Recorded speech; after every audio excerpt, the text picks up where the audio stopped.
আসসালামু আলাইকুম। আল্লাহ পাকের রহমতে আবারও রাতের একটা দেখা পেয়ে গেলাম।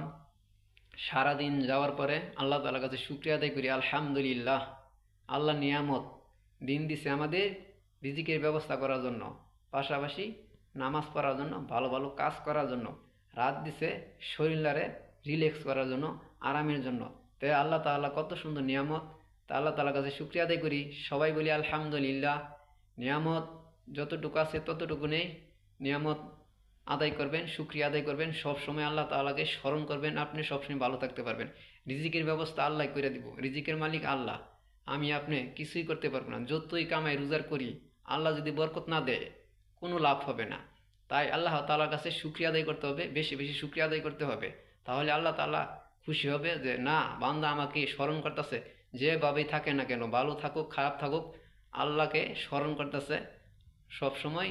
এই বান্দাটা আসলে মন খুবই ভালো, মনটা পরিষ্কার, আমাকে সব সময় স্মরণ করতেছে। অবশ্যই সব সময় আল্লাহর কাছে শুকরিয়া আদায় করবেন বেশি বেশি।